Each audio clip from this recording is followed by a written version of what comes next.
If ever there was a cause, if ever there can be a cause, worthy to be upheld, by all of toil or sacrifice that the human hand or heart can endure, it is the cause of education. Horace Mann. Education has always been regarded as a worthy cause in America, beginning from the first English colonizers. Many actions were taken by Americans during the colonial era to establish different types of educational opportunities with a major focus on teaching for religious purposes. As time continued, however, the American education system has become much more focused on achieving equality, therefore including different religions, races, backgrounds, and genders. The most pronounced reform to American education was during the antebellum period. The common school movement of the early 19th century, pioneered by Horace Mann, attempted to provide the right to standardized, compulsory education to people from all backgrounds. However, prevailing paradoxical values prevented his reforms from realizing the equal right to education and the public's responsibility to provide it.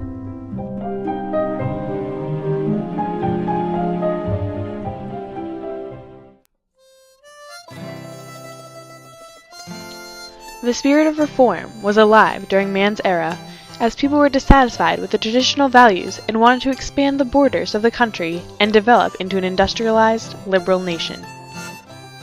During the antebellum era, equality was a common theme in various reform movements, including temperance, abolition, and women's rights, as well as the improvement of prisons, the growth of utopian communities, and the development of health centers and asylums. Mann's common school movement embodied this spirit of reform. Mann was very passionate about education, as it was a key to his own success, coming from humble beginnings. Growing up in Franklin, Massachusetts, Mann experienced the shortcomings of the American education system firsthand. He was largely a self-taught scholar with little opportunity for education in a dilapidated one-room schoolhouse, with instruction as Mann himself described. "My teachers were very good people, but they were very poor teachers." Mann's limited opportunities as a child motivated him to fight for stronger educational institutions for posterity. Mann strove to be at the forefront of the reform, and used his political influence to gain attention for the education movement. Mann is known as the father of American education for his contributions to the major education reform during the antebellum period.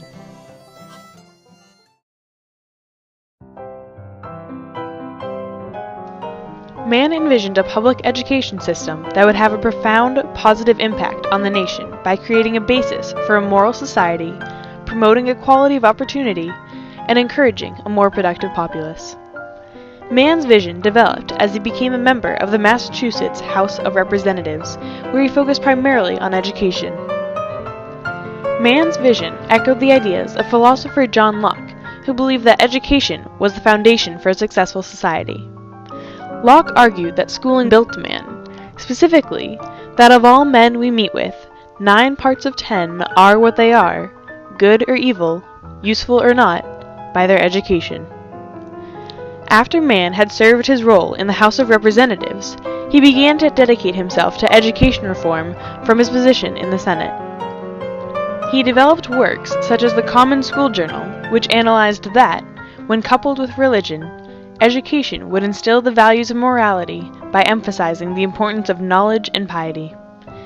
Education, Mann believed, was the orderly and symmetrical development on which the continuation of human existence is founded. As the nation pushed towards industrialization, the disparity in quality of living between rich and poor increased, thus creating resentment towards upper-class Americans. The divergence of classes inspired Mann to find a way to bridge the gap. Mann argued against theories that stated that people of lower socioeconomic status were less worthy of education. Equal education, he believed, made it so all individuals had the opportunity to ascend the social ladder and make a greater impact on society. While the intent of Mann's reform was clear, the execution proved to be much more difficult.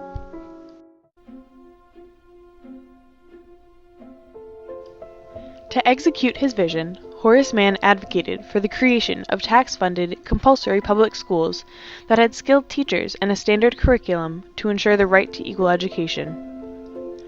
In 1839, in Lexington, Massachusetts, Mann established pedagogic schools, or normal schools, where prospective teachers were given courses in content knowledge before becoming official teachers.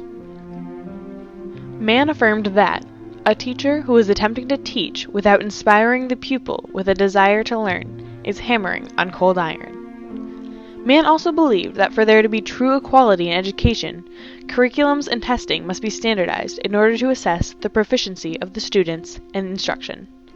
This testing would ensure that all schools were meeting certain benchmarks and determine which schools would be allocated certain government resources.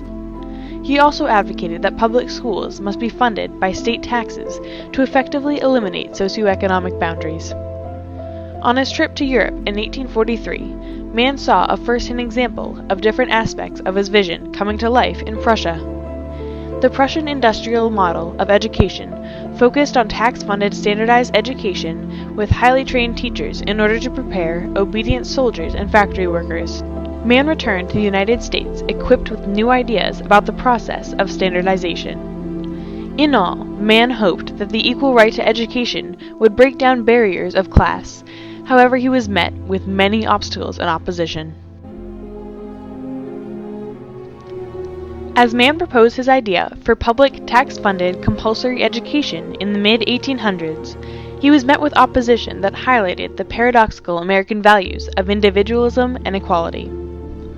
From the time that Puritan settlers came to the New World to escape persecution from a central governing power, Americans desired a government that would not restrict their personal autonomy. This value inhibited the development of universal and equal education. Mann ran into difficulties popularizing the idea of funding the schools through state taxes. Some argued that it was unfair to tax everyone for public schools, especially those who did not have children.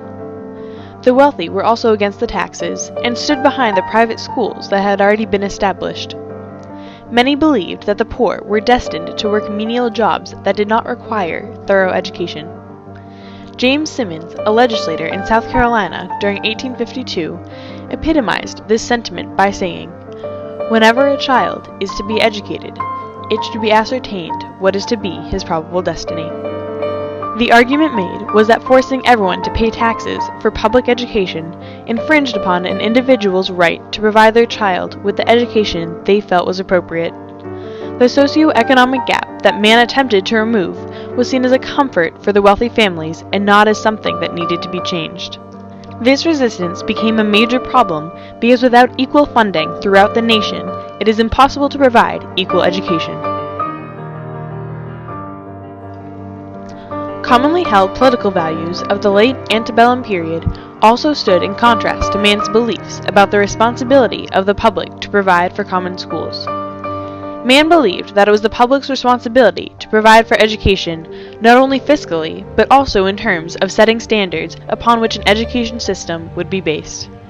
The nature of American individualism has been rooted in the commonly accepted belief that centralized government power would lead to an inhibition of personal rights and freedoms. Even in the face of difficulties, Horace Mann still believed that education, then, beyond all other devices of human origin, is the great equalizer of the conditions of men, the balance wheel of the social machinery. However, since the underlying values of individualism and equality are still present today, it is nearly impossible to change the education system to make it the great equalizer that Mann first envisioned. Despite this fact, many efforts since Mann's time have been made to improve the equality of education. Reforms such as the No Child Left Behind Act and the Race to the Top initiative demonstrate the continued national interest in providing quality education. The obstacles that Mann faced emphasized that it is difficult to reform the American education system without compromising the American value system. In order to protect the right to equal education while delegating the responsibility to provide this education to the public, the paradox of values must be solved. This new challenge to strike a balance will embody the next education movement pioneered by new Horace Manns. Horace Mann himself would have supported these leaders, as he once said, "Be ashamed to die until you have won some victory for humanity."